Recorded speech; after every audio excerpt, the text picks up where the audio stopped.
কিন্তু নবীজির বাবা জান্নাতে যাবে একটাই লোক বলুন, যাবে না। আল্লাহ পাক রব্বুল আলামিনের নবীর বাপ জান্নাতে যাবেন না। আচ্ছা বলুন, বাপ যদি জান্নাতে না যায় মা জান্নাতে যাবে কেন? ইন্না লিল্লাহি, এত বড় কথা বলছেন মৌলভী সাহেব, নবীজির মা জান্নাতে যাবে না? বলে না কেন? আল্লাহ একজনকে আমরা মানি, আশহাদু আল্লা ইলাহা ইল্লাল্লাহু ওয়া আশহাদু আন্না মুহাম্মাদান আবদুহু ওয়া রাসূলুহু। এই কালেমাটা যেদিন আপনি অন্তরে বিশ্বাস করেছেন আল্লাহ এক আর নবী মুহাম্মদ রাসূলুল্লাহ সাল্লাল্লাহু আলাইহি ওয়াসাল্লামকে আমাদের পর প্রদর্শক হিসাবে আমরা মেনে নিয়েছি, সেই দিন থেকে আপনার জীবনে চালু হয়েছে, জীবনে যত রকমের অন্যায় আছে যেগুলো আল্লাহর ইচ্ছা সেগুলো আপনারও ইচ্ছা। বলে কি করে মৌলভী সাহেব? আল্লাহর ইচ্ছা কোনো মানুষ যেন কোনো মানুষের স্ত্রীর দিকে না তাকায়, এটা আল্লাহর ইচ্ছা।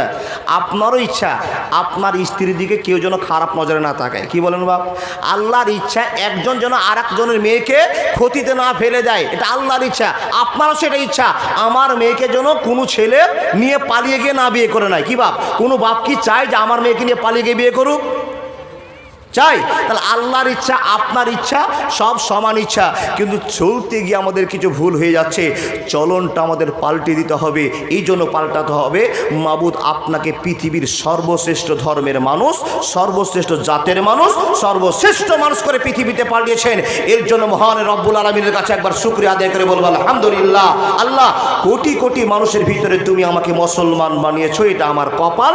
তোমার দয়া আমার উপর বর্তেছে, এটা আমার কপাল। বাপ, তা যদি না হয় একটু প্রমাণ করে নেন তো, হযরত মুহাম্মদের মার নাম কি? কেউ বলুন। আমিনা। আচ্ছা, হযরত মুহাম্মদের বাপের নাম? আব্দুল্লাহ। হযরত মুহাম্মদের দুধ মার নাম? হালিমা। দুধ ভাইয়ের নাম? পুজি শেষ। বাপ, নবী মুহাম্মদের ভালোবাসার কথা বলতে আরম্ভ করলাম, হালিমার কথা দূরে থাক, হারিসের কথা দূরে থাক, আব্দুল মুত্তালিবের কথা দূরে থাক, আবু তালেবের কথা দূরে থাক। শুধু বলি নবীকে জন্ম দিয়েছেন বাপ, তাহলে ছেলের জন্য দামি কি না? বাবা, ছেলের জন্য বাপ দামি কি না? আমার জন্য আমার বাপ দামি কি না? আমাকে জন্ম দিয়েছে, তাই আমার বাপ আমাকে জন্ম দিয়েছে, নবীর বাপকে নবী জন্ম দিয়েছেন, সরি নবীর বাবা নবীকে জন্ম দিয়েছেন। তাহলে ছেলের কাছে ভালোবাসার একটা জায়গা ছিল, কিন্তু নবীজির বাবা জান্নাতে যাবে একটাই লোক বলুন, যাবে না। আল্লাহ পাক রব্বুল আলামিনের নবীর বাপ জান্নাতে যাবেন না। আচ্ছা বলুন, বাপ যদি জান্নাতে না যায় মা জান্নাতে যাবে কেন?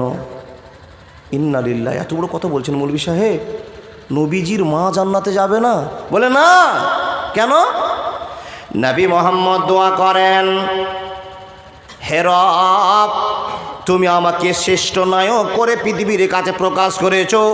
লাকাদ কানা লাকুম ফি রাসূলিল্লাহি উসওয়াতুন হাসানা, আমাকে মানুষের জন্য পথ প্রদর্শক করে পাঠিয়েছো। হে মহান রব, তোমার কাছে একটা দরখাস্ত আমার মনে পড়ে গেল, আবেদন মনে পড়ে গেল। হে আল্লাহ, তুমি আমার আবেদনকে কবুল করে নাও। মহান রব বলছেন, নবী তুমি কি আবেদন করছো তুমি বলে দাও। বলে, আল্লাহ আমার আবেদনটা হলো দুনিয়াবাসীকে আমি কালেমার দাওয়াত দিলাম, মুসলমান করার জন্য চেষ্টা করলাম, মানুষের বাড়িতে বাড়িতে দরজায় দরজায় গিয়ে আমি সুন্দর সুন্দর কথা বললাম। লাউ কানা ফিহিমা আলিহাতুন ইল্লাল্লাহু লা ফাসাদাতা, সুন্দর করে করে বোঝাতে আরম্ভ করলাম। অনেক লোক মুসলমান হয়ে গেল। হে মহান রব, কিন্তু আমার আব্বাকে তো আমি বোঝাতে পারিনি, আমার মাকে তো আমি বোঝাতে পারিনি। মাবুদ রে, আমার আব্বা আগে ইন্তেকাল করে নিয়েছে, আমার মা আমাকে জন্ম দেওয়ার 6 বছর পরে ইন্তেকাল করেছে। মহান রব, ছেলে হয়তো বাবার জন্য বুক কাঁদে, ছেলে হয়তো মার জন্য বুক কাঁদে। বাবা যদি কোনো ক্ষতির মধ্যে থেকে যায় তো ছেলেরও দুঃখ লাগবে কিনা বাবা বলুন? মা যদি কোনো কষ্টে থাকে তো ছেলের বুক ফাটবে কিনা? পৃথিবীতে এমন ছেলে আছে, গত রাত্রের কথা আপনাকে বলতে আরম্ভ করলাম, একই মজলিসে 55,000 টাকা দাম দিল মার জন্য, বাপের জন্য। হে মুসলমান, এইখান থেকে বুঝে গেলাম ছেলের মহব্বত মার পরে কত হয়, বাপের পরে কত হয়। মানুষের দল নবী মুহাম্মদ আল্লাহর কাছে দরখাস্ত করে বলছেন, রব্বুল আলামিন, আমার মাকে আমি 6 বছর মাত্র দেখেছি, তারপরে মা হারিয়ে গিয়েছে। মায়ের মহব্বত কতটা থাকতো আমি জানতে পারতাম না, যদি বেঁচে থাকতো তো বুঝতে পারতাম মার কত মহব্বত ছিল। মহান রব, আমার আব্বা তো আমাকে পেটে দিয়ে চলে গিয়েছে। হে রব্বুল আলামিন, তাই তোমার কাছে আবেদন করছি আল্লাহ, এতগুলো মানুষকে মুসলমান বানালাম, ইসলামের দিকে ধাবিত করলাম, তোমার শ্রেষ্ঠটা ঘোষণা করে বোঝাতে পেরেছি। মহান রব, আমি আমার আব্বার জন্য মার জন্য তোমার কাছে অনুমতি চাইছি।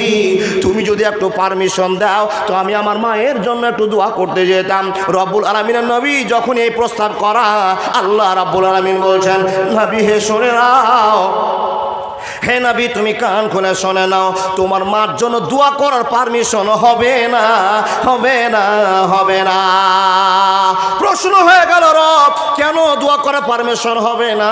বলে, ও নবী মুহাম্মদ, তোমার মা ভালো, তোমার বাপ ভালো, সবই ঠিক আছে, কিন্তু তোমার মা বাপ মুসলমান হয়ে মরবে, আমি আল্লাহ সেটা চাইনি। ইন্নাকা লা তাহদি মান আহবাবতা ওয়ালাকিন্নাল্লাহা ইয়াহদি মান ইয়াশা ওয়া হুয়া আলামু বিল মুহতাদিন। আই মোহাম্মদ কামিলিওয়ালা, আই রে আমার বুকে আয়, আই মোহাম্মদ কামিলিওয়ালা, আই রে আমার বুকে আয়। ডাকে রে তোর কি তো দাস, শান্তি দাও মোর কলি যায়, আই মোহাম্মদ। ফকির দরবেশ বাদশা ওলি, তুলিতেছে সে ফুলের কনি, ভিক্ষার ঝুলি কাঁধে নিয়ে,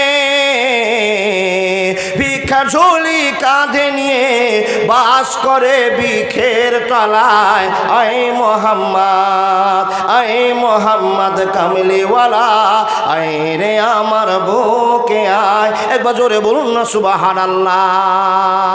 নবী মোহাম্মদ কাঁদছেন আর বলছেন, এ আল্লাহ, মার জন্য কেন দোয়া করা যাবে না? বলে, নবী হে, তুমি সারা বিশ্বের আল্লাহ, তুমি ন্যাশনাল নায়ক, সারা বিশ্বের মানুষের পথ প্রদর্শক, আর তুমি যদি তোমার মায়ের জন্য দোয়া করে নাও, প্রত্যেকটা ঘরে ঘরে প্রশ্ন উঠে যাবে, ও আল্লাহ, তুমি তোমার বান্দা মোহাম্মদকে নায়ক করে পাঠিয়েছো, তোমার নায়ক তোমার বাপের জন্য দোয়া করেছে, তার আব্বার জন্য মার জন্য আবেদন করেছে, আমাদের জন্য কেন আবেদন করতে পারবে না? এই কথা প্রশ্নের সম্মুখীন হয়ে যাবে।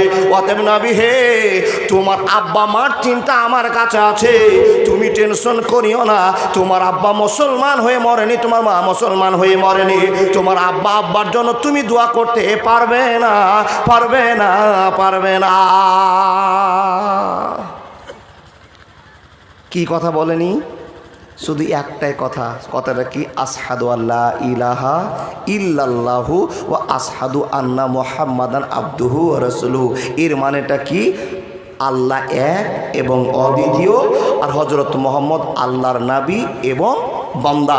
এই কথাটা সাক্ষ্য দেয়নি, প্রমাণ দেয়নি, যার জন্য বাপের কাছে দোয়া করার পারমিশন পাই না। একই কথা চলে যান হযরত ইব্রাহিম নবীর কাছে। ইব্রাহিম নবী বাপকে এত বুঝালেন, এত বুঝালেন, ইব্রাহিম নবীর বাবা ইব্রাহিমের কথা শুনলেন না। নবী ইব্রাহিমের কথা না শোনার কারণে কিয়ামতের দিন ইব্রাহিম নবীর ডানে কিংবা বাঁয়ে চট করে দাঁড়িয়ে যাবেন আর ইব্রাহিমের কাছে আবেদন করবে। কি করবেন? এ বেটা ইব্রাহিম, তুমি তো নবীদের নবী, ভালোবাসার নবী, খালিলুল্লাহ তোমার নাম, সবই ঠিক আছে রে বেটা, আমি তোমার কথা দুনিয়াতে মানিনি, তোমার কথা মানলে আর মূর্তি পূজা করতাম না, আর পীর পূজা করতাম না, আর চন্দ্র পূজা করতাম না, আর দেবতার কথা মানতাম না। হে বেটা, আজকে বিপদে পড়ে গিয়েছি, একটু আল্লাহর কাছে অভিযোগ করো। যখন এই প্রস্তাব করা, সহি হাদিস আপনাকে বলতে আরম্ভ করলাম। নবী ইব্রাহিমের আব্বা যখন এই প্রস্তাব করবেন, হে বন্ধুবর, বাপের দিকে তাকিয়ে দেখবেন বাপ ধুলা মাটি গোবর মেখে দাঁড়িয়ে আছে। ইব্রাহিম নবী লজ্জা পাচ্ছেন, আল্লাহ, এটা আমার বাপ আজার, আর তার বেটা হলো হিরো, তার বেটা হলো নায়ক। মহান রব, আমার বাপ ধুলা মাটি চায় পোশাক পরে থাকবে, নোংরা হয়ে থাকবে, আর তার বেটা রাজত্ব করবে। মানুষেরা প্রমাণ করে বলবে, ইব্রাহিম গো, তুমি নবী বটে, তোমার বাপের অবস্থা কেন এরকম? হে আল্লাহ, আমি তো লজ্জার সম্মুখীন হয়ে যাই। মাহবুদ গো, তুমি দয়া করো, আমার বাপের কি ব্যবস্থা করবে করে দাও। যখন এই প্রশ্ন করা, আল্লাহর কারিশমাতে মাকারু ওয়া মাকার আল্লাহ, আল্লাহ খায়রুল মাকিরিন। যখনই আল্লাহর কাছে এই প্রশ্ন রাখা, হযরত ইব্রাহিমকে রব বলছেন, ইব্রাহিম, তোমার আব্বা ডান দিকে বাম দিকে দাঁড়িয়েছিল, এবার তাকিয়ে দেখো তোমার ডানে বামে তোমার আব্বা আছে কি না। ইব্রাহিম নবী দেখলেন আব্বা বাম জায়গায় দাঁড়িয়েছিল, আব্বার দিকে লক্ষ্য করে দেখে আব্বা আর দাঁড়িয়ে না। কি হয়েছে? একটা একটা বিলাইয়ের বাচ্চা হয়ে গেছে, বাপ একটা জন্তু হয়ে গেছে। ইব্রাহিম নবী বলছেন, আল্লাহ এখানে যে আমার বাপ দাঁড়িয়েছিল, ও ইব্রাহিম তোমার বাপকে তোমাকে দেখিয়ে দিলাম, এখন দেখে নাও এটা জন্তু হয়ে গিয়েছে, তোমার বাপও নয় মাও নয়, তোমার ভালোবাসার কেউ নাই, এখন এটা জন্তু, জন্তুর কোনো দাম নাই। নবী ইব্রাহিম তুমি চিন্তা করিও না, চিন্তা করিও না, তোমার বাপের ব্যবস্থা আমি আল্লাহ করব, সে জান্নাতে যাবে কি জাহান্নামে যাবে পরের কথা। এই মুসলমান এখান থেকে বুঝে নিলাম হেদায়েতের মালিক হলেন আল্লাহ। মানুষ চাইলে হজ করতে পারবে না, চাইলে নামাজ পড়তে পারবে না, চাইলে মুসলমান হতে পারবে না।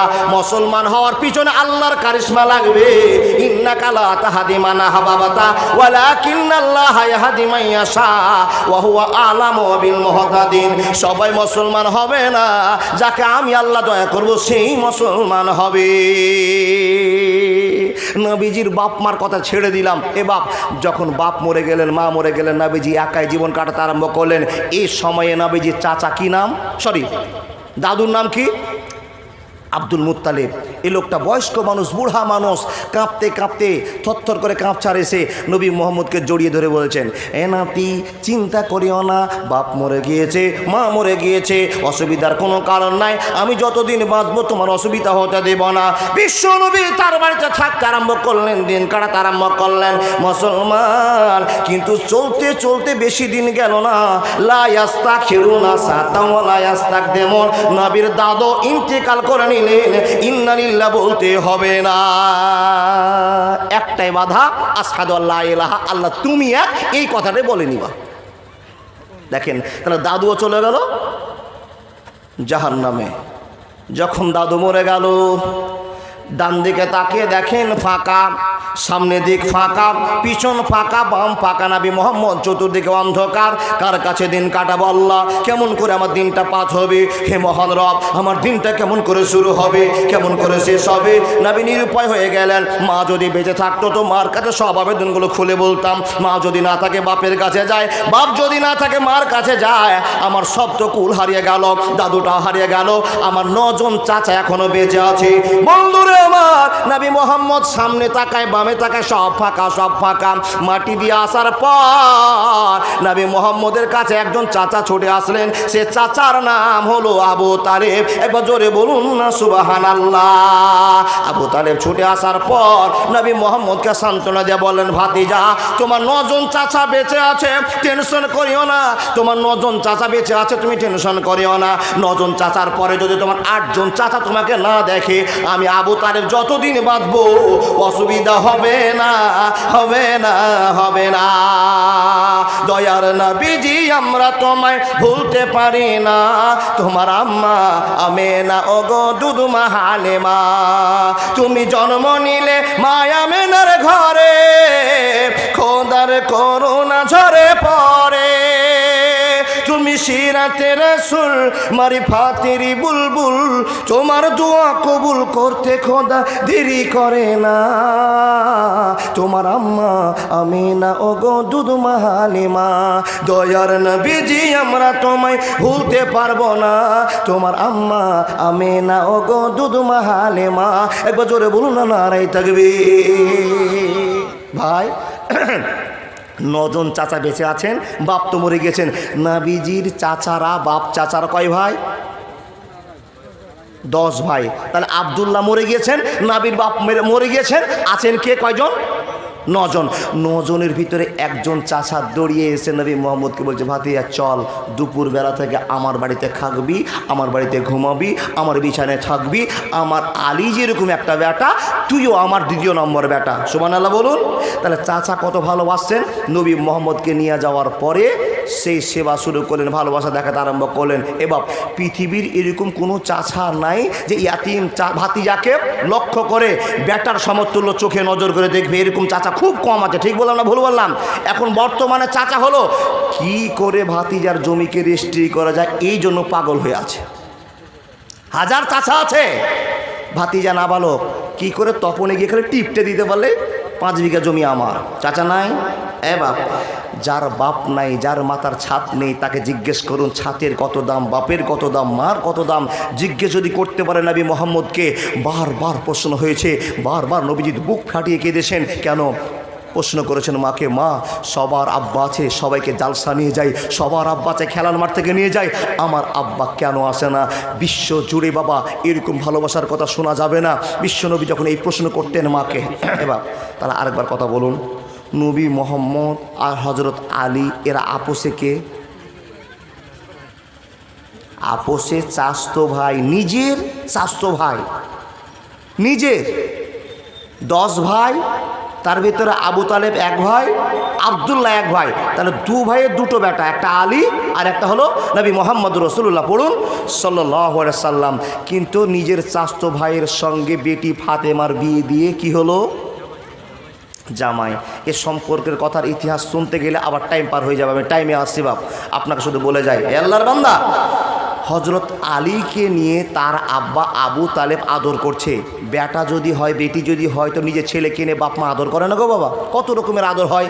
ছোট্ট বেটাকে বসিয়ে নিয়ে আলীকে আদর করছেন, আর নবী মোহাম্মদ রসুল্লাহ, পড়ুন সাল্লাল্লাহু আলাইহি সাল্লাম, এবার বাইরে থেকে টানা দৌড় দিয়ে বাড়িতে ঢুকেছে। তার মানে বাড়িতে চাচা থাকে, আর চাচার বাড়িতে খায়, আর ভালো সেবা করে বেড়ায়, দিন দুনিয়া কেটে যায়, দিন পার হয়ে যায়। ছোট্ট বাচ্চা, ছোট্ট মন, নবী মোহাম্মদ দৌড়িয়ে এসে বলছেন, চাচা আমাকে 5 টাকা দাও। এই কথাটা বলতে যাবেন, এমন সময় দেখছেন চাচার কোলে আলী বসে আছেন। চাচার কেমন জ্ঞান, চাচার কেমন বিবেক। আপন চাচা তখন বেটাকে নিজে ধপ করে নামিয়ে দিয়ে বলছেন, আলী ওখানে দাঁড়া বাবা, তোর ভাই, তোর দাদা মোহাম্মদ চলে এসছে। নবী মোহাম্মদকে কাছে ডাকলেন। এ বাপ, কাছে ডাকার কারণ, আমি যদি এখন আলীকে নিয়ে আদর করি, তো যার বাপ নাই তার বুকটা ফাটবে যে আমার বাপ থাকলে আমাকেও এই আদরটা করতো। জ্ঞান দেখেছেন, জ্ঞান দেখেছেন, বিবেক দেখেছেন। এ বাপ, এর জন্য আপনাকে জোরহাত করে বলি, কারো যদি স্বামী মারা যায়, তো স্ত্রীর সামনে আপনার স্ত্রীকে বেশি আদর করিয়েন না। কারো যদি স্বামী মারা যায়, তো ওই স্বামীর আদরটা যেন কারো সামনে দেখানো হয়, যেন ওই মেয়েটা, ওই ছেলেটা দুঃখ না পায়। আমার স্ত্রী থাকলে আমাকে আদর দিত, আমার যদি স্বামী থাকতো আমাকে এই আদর দিত, আমার বাপ থাকলে আমাকে আদর দিত, আমার মা থাকলে আদর দিত। খবরদার, এটা ভুল করবেন না। বিচক্ষণ চাচা নিজের বেটাকে নামিয়ে দেওয়ার পর মোহাম্মদকে ধরে বলছেন, ভাতিজা কেন দৌড়িয়ে এসো, শোনা বলো না কি নিতে চাইছে? নবী মোহাম্মদ লজ্জায় পড়ে গেছেন। চাচাকে বলবো আমাকে 5 টাকা দাও। আমার চাচা তো গরিব মানুষ, যদি আমি 5 টাকা চাই, তো তার ছেলে আলীও 5 টাকা চাইবে। দেখেন নবীজির জ্ঞান কেমন, চাচারও জ্ঞান প্রকাশ হলো, নবী মোহাম্মদের জ্ঞান প্রকাশ হলো। নবীজিকে কাছে নিয়ে আসার পর চাচা বলছেন, ভাতিজা জোরে তুমি দৌড়িয়ে এসেছো, উদ্দেশ্য তোমার কিছু আছে, তো তুমি কি জন্য এসেছো একবার বলে দাও। যখনই প্রস্তাব করা, তখন নবী মোহাম্মদ বলছেন, চাচা গো দৌড়িয়ে এসেছিলাম কারণে, কিন্তু বলতে পারলাম না। এটা যদি বাপ হতো, তো বাপের লুঙ্গি ধরে পেঁচ মেরে বলতাম, চলো বাইরে, ফুচকাওয়ালা এসেছে, খেলনাওয়ালা এসেছে, একটা খেলনা তুমি কিনে দাও। ও চাচা, তোমাকে বলার পারমিশন আছে বটে, কিন্তু লজ্জা আছে।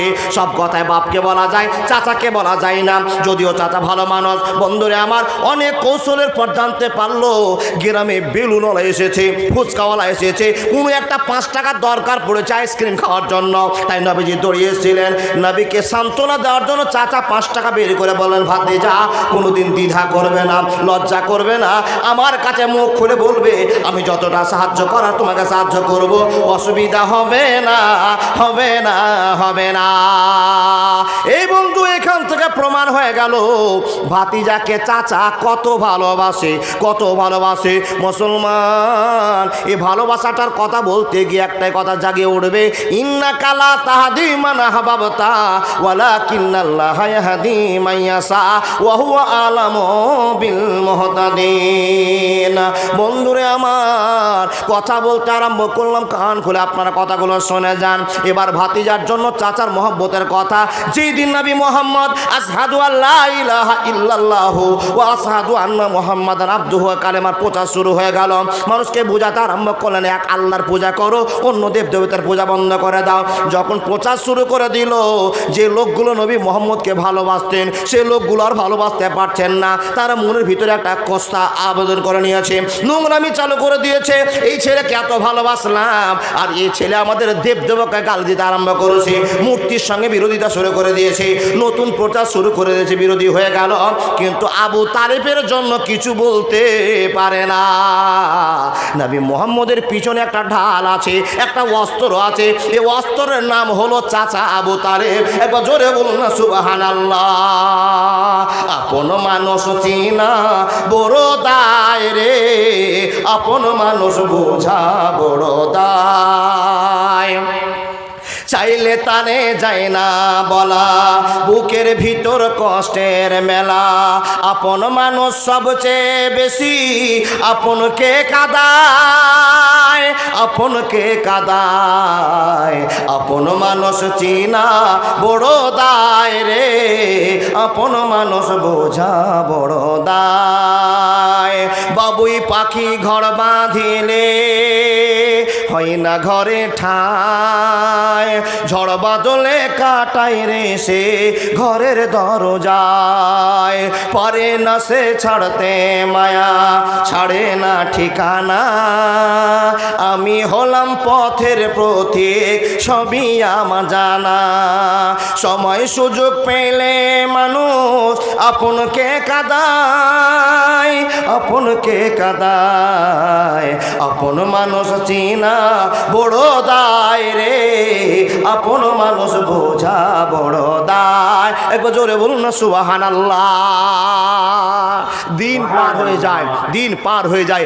এমন তো অবস্থায় বেঈমানেরা নবী মুহাম্মদকে আর সহ্য করতে পারছেন না। তখন আবু তালিবের কাছে এসে বলছেন, আবু তালিব, তোমার ভাতিজা খুব বড় মস্তান হয়েছে। কালকে যদি দ্বীনের প্রচার করতে যায়, আশহাদু আল্লা ইলাহা ইল্লাল্লাহর প্রচার করতে যায়, এক আল্লাহর প্রচার করতে যায়, যেখানে পাবো তোমার ভাতিজাকে সেখানেই মার্ডার করবো। চলুন নাউজুবিল্লাহ বলুন, নাউজুবিল্লাহ বলুন। এবার এই কথা শুনে আবু তালেবের অন্তরে ভয় ঢুকে গেল। কেন? আমার ভাতিজার বাপ নেই, মা নেই, আমার আশ্রয়ে থাকে।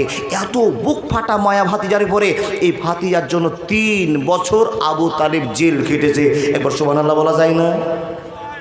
শুধু একটা কথা বলার জন্য, ভাতিজাকে এত ভালোবাসার পরও মরছেন তো বেঈমান হালাতে মরছেন। বাবা, মুসলমান হয়ে মরতে পারলো না, এটা হলো কপালের খেলা। আল্লাহ বলছেন আমি যাকে দয়া করি সেই মুসলমান হয়। সবাই চাইলে মুসলমান হতে পারবে না, পারবে না, পারবে না।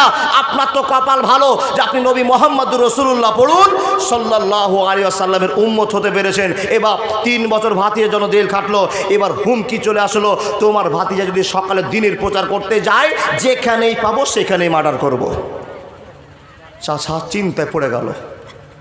দুপুর টাইম, এ বাবা তাকান আমাদেরকে, দুপুর টাইম, নবী মুহাম্মদ খেতে বসেছেন আর পিঠটাকে লাড়ছেন আর চাচা বলছেন, ভাতিজা তুমি কি খবর জানো? চাচা কি খবর জানবো? বলে ভাতিজা রে, আবু জাহাল খবর দিয়েছে, উমাইয়া খবর দিয়েছে।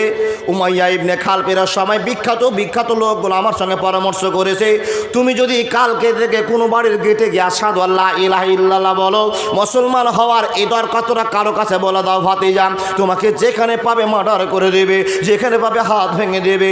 ভাতিজা রে, তোমার চাচা তোমাকে ছেড়ে একদিন কাটাতে পারবে না, মায়ের যন্ত্রণা, ভালোবাসার যন্ত্রণায়। এ ভাতিজা, তোমার মা দাদু মরে যাওয়ার পর, বাবা মরে যাওয়ার পর আমি তোমাকে মানুষের মতো মানুষ করার জন্য চেষ্টা করেছি।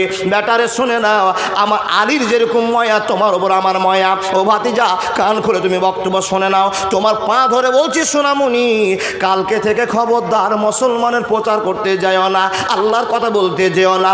তোমাকে যদি মেরে দেয় আমি চাচা বাঁচতে পারবো না, আমি বাঁচতে পারবো না, তোমার যন্ত্রণা আমি মরে শেষ হয়ে যাব। ভাতিজা রে, তোমাকে যত টাকা পয়সা লাগে বেটা আমি সব মেকআপ করবো, তুমি আর আশহাদু আল্লা ইলাহা ইল্লাল্লাহর প্রচার করতে যেও না। লাউ কানা ফীহিম আলিহাতুন ইল্লাল্লাহু লা ফাসাদাতান, এই প্রচার করতে যেও না। যখনই কথা বলা, নবী মুহাম্মদ ভাত লাড়তে লাড়তে হাত বন্ধ করে দিয়েছে, ভাত আর মুখে দেয় না। ভাতে পানি দেওয়ার পর চাচার সঙ্গে কথাবার্তা বলতে গিয়ে চাচাকে বলল, চাচা তুমি যদি আমাকে সাহায্য করতে পারো করো, কিন্তু আমাকে খবরদার ইসলামের প্রচার বন্ধ করতে বলিও না। ও চাচা তুমি কান খুলে শুনে নাও, এ রব্বুল আলামিনের নবী আপনার কত প্রেম, কত ভালোবাসা আপনার অন্তরে দেখেছিল। চাচাকে বলছেন, চাচা তোমার এই সমস্ত লোকগুলো যে তোমাকে আমাকে মার্ডার করার হুমকি দিয়েছে, তারা যদি আমাকে প্রচার বন্ধ করার জন্য আমার ডান হাতে চন্দ্র আর বাম হাতে সূর্য দিয়ে দেয়, চাচা গো নবী মুহাম্মদ কোনোদিন দাওয়াত বন্ধ করবে না। জোরে বলুন নারায়ে তাকবীর। চাচা আমার বাপ মা দাদু কেউ নাই, তুমি আমাকে আশ্রয় দিয়েছো, তোমার বাড়িতে আমি থাকছি। চাচা সবই ঠিক আছে, এবার তুমি যদি আমার হাল ছেড়ে দাও তো কোনো দুঃখ নাই, আমি তোমার বাড়ি থেকে বেরিয়ে চলে যাচ্ছি। এ বাপজান, নবী এই কথাটা বলেন চাচার সঙ্গে বিরোধিতা নয়, একটা মনের ভালোবাসা নিয়ে। চাচা এতদিন তুমি আমাকে সাহায্য করেছো, আমাকে কেউ আঙুল দেখাতে পারেনি, তোমার মনটা আজকে দুর্বল হয়েছে, তাই বেঈমানের আবু জাহাল, আবুল আহাব, উমাইয়া ইবনে খালদ এরা আঙ্গুল দেখাতে পারছে, তার মানে বুঝে গেলাম তুমি আমাকে সাপোর্ট করতে পারছো না। এই কথাটা বলে নবী মুহাম্মদ রাসূলুল্লাহ পড়ুন সাল্লাল্লাহু আলাইহি ওয়াসাল্লাম বাড়ি থেকে বেরিয়ে চলে যাচ্ছেন। চাচার বাড়িতে আর থাকবো না, তার কারণ চাচা আমার পক্ষে আর নাই। এই কথা যখনই বলে নবীজি চলে যাচ্ছেন, 4-6 ধাপ হয়েছে, নবীজি বেরিয়ে যাচ্ছেন, পিছন থেকে চাচা ডাক দিয়ে বলছেন, বেটা মোহাম্মদ, ওরে কলিজার টুকরো, আর তুই বেরিয়ে যাস না, আমার দিকে ঘুরে যা, আমার সঙ্গে তুই মোহাম্মদ জাগিয়ে যা। নবী মোহাম্মদ ডাকে সাড়া দিয়ে বলছেন, চাচা কিছু বলছেন? নবী মোহাম্মদকে ঘুরে আসতে বললেন, বাটারে তুই ফিরে আয়, আমার কাছে আয়। ভাতিজাকে ধরার পর আঙ্গুল দেখিয়ে দেখিয়ে চাচা 3টা কথা বলে দিল। এ চাচা তুমি কি 3টা কথা বলেছো, তুমি বলে দাও। বলে, ভাতিজা রে, তোমাকে দাওয়াত বন্ধ করতে বলেছি, মুসলমানের দাওয়াত বন্ধ করতে বলেছে, এই জন্য তুমি আমার বাড়ি ছেড়ে চলে যাবে। চাচা এটা সহ্য করতে পারে না। ভাতিজা তুমি শুনে নাও, কে কি বললো কোনো দেখার দরকার নাই, কে তোমাকে মারবে কোনো দেখার দরকার নাই, আমি যতদিন বেঁচে থাকবো তোমার গায়ে ফুলের ছিটকি বসাতে দিব না। ভাতিজা তুমি শুনে নাও, ওয়াল্লাহে কসম দেবতার বলছি, কসম বলে বলছি, ভাতিজারে শুনে নাও, আগামী কাল থেকে আরো জোরে জোরে ইসলাম প্রচার করতে বের হবে। তোমাকে যদি কেউ বাধা দেয় খবরটা দিও, আমার দেহে যদি 1 ফোঁটা রক্ত থাকে আমি আবু তারে প্রতিবাদ করে দেখিয়ে দিব। অতএব আগামী কাল থেকে আরো জোরে জোরে আশহাদু আল্লা ইলাহা ইল্লাল্লাহ ওয়া আশহাদু আন্না মুহাম্মাদান আবদুহু ওয়া রাসূলুহু প্রচার শুরু করে দাও। অসুবিধা হবে না, হবে না, হবে না। চাচা ভাতিজা আপনজন হয়ে গেল, মিলেজুলে সংসার শুরু হয়ে গেল। কিন্তু নবী মুহাম্মদ বলছেন, চাচা এখন তুমি আমাকে আরেকটা সাহস দিয়েছো, আমাকে তুমি সাপোর্ট করে নিয়েছো, আমার আল্লাহকে বিশ্বাস করার মতো একটা পর্যায়ে চলে এসেছে। ও চাচা একবার শুনে নাও, দুনিয়ার মানুষকে মুসলমান বানাতে পারলাম, তোমাকে মুসলমান বানাতে পারলাম না। চাচা এবার তুমি কালেমা পড়ো। তখন চাচা কি বলছেন জানেন? কপাল খারাপ তো। চাচা বলছেন, ভাতিজা তুই আগে গোটা গোরাম বেশিকে ঠিক করতো, তারপর আমি লাস্টে আছি। বুঝিয়ে বলছেন, ভাতিজার সঙ্গে কেলেম হবে না। দেখেন কপালের কত দোষ। আল্লাহ বলছেন, হেদায়েতের মালিক আমি, পৃথিবীর কেউ নয়। নবী বলছেন, চাচা কালেমা পড়ো না। এ বাবু ঠিক আছে, তুমি গ্রামকে বুঝাও না, আমি আছি তো, তোমাকে সাহায্য করছি তো। ঠিক আছে ঠিক আছে, করতে করতে নবীজি চাচারও বয়স বেড়ে গেল। এ বাবা, কাগজ কাটকার, ঘড়ি বানাকার, উড়াতা হে আসমান মে, ঘড়ি বেচারা ক্যা করেগা, রস্সি মৌলা কে হাত মে, রস্সি মৌলা কে হাত মে। ঘড়িটাকে আকাশে ছেড়ে দিয়েছেন, এই দিকে যাচ্ছে সেই দিকে যাচ্ছে, গোটা আকাশে মনে আমারই রাজত্ব। যখন মালিকটা টুকটুক করে টান ধরে নিবে, সেই দিন ঘুড়ি বুঝতে পারবে নিচে একজন ফুচকা বসে আছে সুতার কাঁটি ধরে। মানুষ রে, আপনি এখন সুন্দর টাটকা মানুষ বসে আছেন, লায়াস্তা খেলুন আসাতা ওয়ালায়াস্তাক দেমন। যদি আল্লাহর খবর হয়ে যায়, সম্পূর্ণ আলোচনা বন্ধ হয়ে যাবে, সম্পূর্ণ ভালোবাসা বন্ধ হয়ে যাবে। কথা ঠিক বললাম না ভুল বললাম? মনের টাইম হয়ে গেছে। চাচা এবার অসুস্থ। নবী মুহাম্মদ চাচার কাছে বসে গা হাতটা টিপে দিচ্ছে আর বলছেন, চাচা আমি সবাইকে গ্রামের মানুষকে অর্ধেককে মুসলমান বানিয়ে দিলাম, আর তুমি আমাকেই বিশ্বাস করে কালেমাটা পড়তে বললে না। ও চাচা তুমি একবার কালেমা পড়ে নাও। বলে, ভাতিজা এখন কি কালেমা পড়ে লাভ হবে? কালেমা পড়ে কি এখন লাভ হবে? নবী মুহাম্মদ বলছেন, চাচা মরণের যদি 1 মিনিট আগে কালেমা পড়ে নাও তো আল্লাহ তোমাকে পূর্বের গুনাহ সব মাফ করে দিবেন। একবার জোরে বলুন আল্লাহু আকবার। ইল্লা মান তাবা ওয়া আমানা ওয়া আমিলা আমালান সালিহান ফাউলাইকা ইউবাদদিরুল্লাহু সাইয়্যাতিহিম হাসানাত ওয়া কানা আল্লাহু গফুরুর রহিমা। চাচা যদি একবার কালেমা পড়ে নাও তোমার সব গুনাহ মাফ হয়ে যাবে। আর যদি গুনাহ না মাফ হয়, তোমার ভাতিজাকে জাল্লা লাকাদ কানা লাকুম ফি রাসূলিল্লাহি উসওয়াতুন হাসানা বলে দুনিয়াতে পাঠিয়েছে। আমি আল্লাহর কাছে দোয়া করব স্পেশাল করে তোমার জন্য। মার জন্য দোয়া করতে পারলাম না, বাপের জন্য পারলাম না, চাচা তোমার জন্য দোয়া করব। শুধু একবার আশহাদু আল্লা ইলাহা ইল্লাল্লাহ কথাটা বলে দাও। চাচা বলতে যাবে আর হুড় করে মক্কার 3-4 জন বেঈমান লোক ঢুকে পড়লো ঘরের ভিতরে। নবী মুহাম্মদ হাত লাড়ছে, গা লাড়ছে আর বলছে, চাচা কালেমা পড়ো, কালেমা পড়ো। একই বাক্যে আবু জাহেল এসে বলছেন, ও আবু তালেব, মরার সময় গোটা জাতিকে কলঙ্ক করে তুমি মরে যেও না। খেপা, মরার সময় নবী মোহাম্মদ আল্লাহকে মেনে নেবে, খবরদার মানিও না। উল্টা বুঝিয়ে দিলে বাপ। কিন্তু বলুন, 12টাতে যদি মরার টাইম হয়, 12টাতেই মরতে হবে, 1 মিনিট আগেও হবে না, 1 মিনিট পরেও হবে না। চাচাকে এই কথা বলতে আছেন, আবু জাহালের কথাগুলো চাচা ব্রেক করে দিল, আর আশহাদু আল্লা ইলাহা ইল্লাল্লাহ বলতে পারলো না। যখনই না বলার কারণ টাইম হয়ে গেছে, লা ইয়াস্তাখিরুনা সাআতান ওয়া ইয়াস্তাকদিমুন, যখনই টাইম চিন্তা তো হওয়া, নবীজির চাচার জান বেরিয়ে গিয়েছে, ইন্না লিল্লাহ বলতে হবে না, হবে না, হবে না। তার কারণ আশহাদু আল্লা ইলাহা ইল্লাল্লাহ বলে ওই লোকটা মরল না। কিন্তু বন্ধুরা আমার, খবরটা শুনে যান, আপনার এলাকার যদি কোনো মুসলমান গাঁজাখোর হয়, সুদখোর হয়, জেনাখোর হয়, মার্ডার আসামি হয়, আর মাইকে যদি খবর হয় আব্দুল কুদ্দুস মারা গিয়েছে, পৃথিবীতে যত মুসলমান যে জায়গায় আছে সঙ্গে সঙ্গে বলবে ইন্না লিল্লাহি ওয়া ইন্না ইলাইহি রাজিউন। হয়নি, হবে না, হতে পারে না, আমার নবীর সাথে কারো তুলনা। হায়রে তুলনা তো দূরের কথা, ছায়াও মিলে না। হয়নি, হবে না, হতে পারে না, আমার নবীর সাথে কারো তুলনা। সকল নবী রাসূল ছিলেন আল্লাহর দেওয়ানা, 2 নয়নে দেখবে আল্লাহ দিলের তামান্না, শেষ নবীকে ডেকে নিলেন দেখবে রব্বানা। হয়নি, হবে না, হতে পারে না, আমার নবীর সাথে কারো তুলনা। ইউসুফকে দেখে যারা আঙ্গুল কেটেছে,